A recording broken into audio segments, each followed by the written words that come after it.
and welcome back to Healthy Family Cooking with the Vanderbilts. I'm Sarah. The kids are busy today because we're getting ready for the first day of school tomorrow. So I'm going to send them off with one of their favorite meals tonight and make them super excited.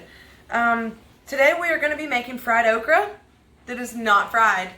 Our okra is going to be oven baked, and it is going to have almonds instead of corn flour or cornmeal, and gluten-free flour instead of the regular flour. So I have about 50 pods of okra chopped up here.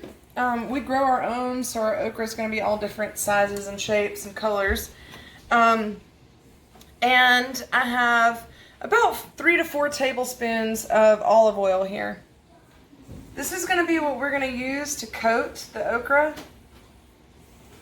This is what we are going to use in lieu of an egg. So we're going to coat the okra evenly, and then we're going to let it rest while we make our breading for our okra. Uh-oh, we lost a piece. Okay, so for our breading, we're going to use 1 cup of whole almonds, and I'm going to pour these in the blender and turn this into almond meal, and then we will go over the rest of our ingredients.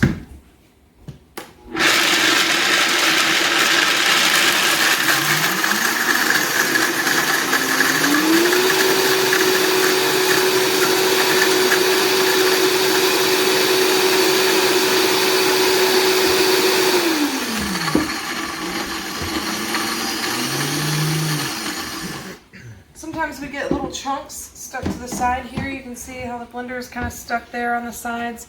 So I just use our scraper, scrape it down into the bottom. But as you can see, our almonds have turned into a nice fluffy consistency similar to cornmeal or breadcrumbs. Since we're going to be blending the rest of this up, I don't need to worry about the little bits and chunks in there because they're going to get blended up here shortly. We have here 1/2 cup of arrowroot powder or tapioca starch, and we are going to throw that in the bowl.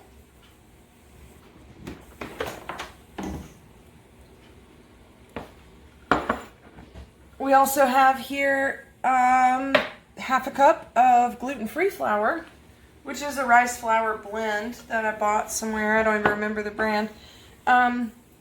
I have right here 1/2 cup of nutritional yeast. You guys, if you have never used nutritional yeast, I really suggest that you get some and don't leave it out. It's made by Bragg, the people who make the apple cider vinegar. And nutritional yeast is filled with tons of things such as B2, B6, B12, iron, zinc, B1, B3, folic acid, selenium, and pantothenic acid. Selenium is something that we don't eat enough of in the United States. It's found in certain nuts like Brazil nuts, and it's not in a whole lot of foods. So this is a great source of getting some selenium. I also have here some spices. I have 1/2 to 1 teaspoon of Himalayan pink salt. I have 3/4 of a teaspoon of garlic powder, 1/4 to 1/2 teaspoon of black pepper, 3/4 of a teaspoon of paprika, another 3/4 of a teaspoon of rosemary, and 1/4 teaspoon of onion powder. So I'm going to throw all that in my bowl here, or in my blender. Put my nutritional yeast in there. Some people like to call it nooch. All right, ready for another blend.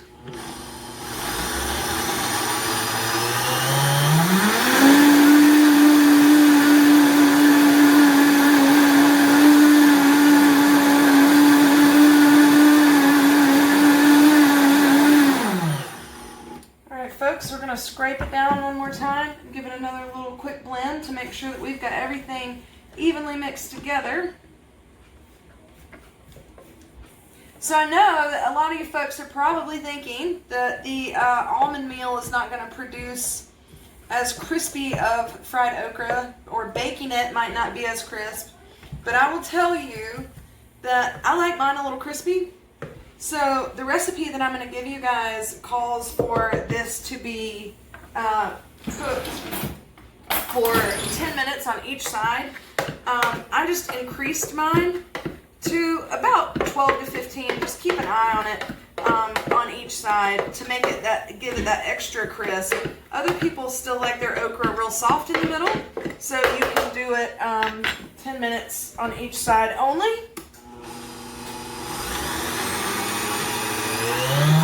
Nice. All right, so I want to show you guys. Check this out. Look at that. Look at that texture on this. Wow. So it came out perfect, exactly what we were looking for. The trick to making sure that we don't waste any of our product here, or breadcrumbs, as you might call it, is that we're going to take our okra, which has been here resting, and you can see it barely has a coating, a light coating of oil on there, not much at all. Just enough to wet it to help the breading stay. Okra creates its own jelly-like substance when sliced, and that also happens when you add this little bit of oil here. So what we're going to do, oh, also just a quick side note, this cool okra right here is called a Star of David okra, and my husband grew these for me. And then this is a purple okra, which is super cool. It's much more tender than the regular green okra, which is surprising to me. We also grow a white okra sometimes. I don't think we grew any this year. Well, I can just toss that with my hands.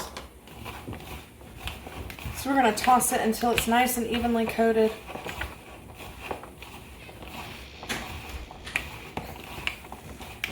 Alright, so check this out, guys. Look at that. Isn't that beautiful? Nice and evenly coated. It's going to give us a crisp layer. Now, on my pan over here, I do not have any oil added to the pan. I feel like there's enough oil in this recipe for the okra itself. And because I've used this pan so much over the years, I really don't have any issue with things sticking to it anymore. So we are going to, I'm just kind of sifting out the okra with my fingers so that I'm leaving my extra breadcrumbs that are not stuck to it.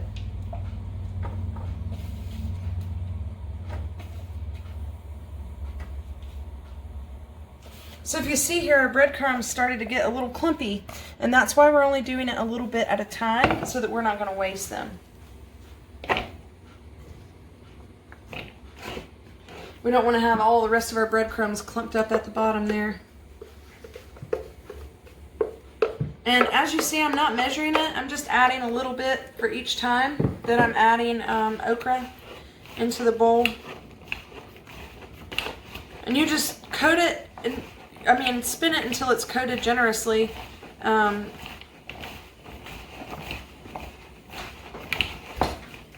then I'm going to go ahead and do this out on the pan. There's no need for you guys to watch me do all the rest of the okra, so what I'm going to do is I'm going to finish this up here, and then I will be back shortly with our finished product to show you guys. Again, you're going to put your oven on 425 degrees, and you want to make sure that your oven is preheated for this recipe.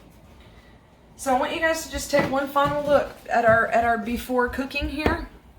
I've got my okra in one layer, and that way it's not going to stick to each other and it's not going to get soggy. Alright guys, I'll be back shortly with our finished product. Hey folks, as I was sitting here, I realized I had some extra of our breading, and so I thought, why not make some fried green tomatoes, since my husband also grows those for me. So this right here is called a flax egg. I used milled flax seed. It's important that you use milled or ground because whole flax seed is not easily digested by the body. And it will not produce the same eggy texture as this. As you can see, it's really goopy and eggy. This is what we're going to use to coat our tomatoes. So I'm going to put my tomato in there. You're just going to kind of shake off that excess because it doesn't need a whole lot like that. And then I'm going to toss it in my bowl. Pat it down. Oh look, some of it's coming through, so that means that we get to coat it even thicker. It's going to give us a nice thick coating here.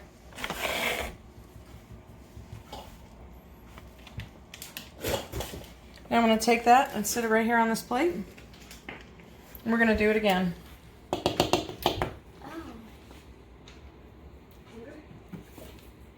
You want to try not to do what I just did by adding the that extra goop into your bowl.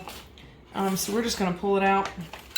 If you see how much I've coated it there, it's not too much, but it's just enough. Then we're going to throw it in our bowl.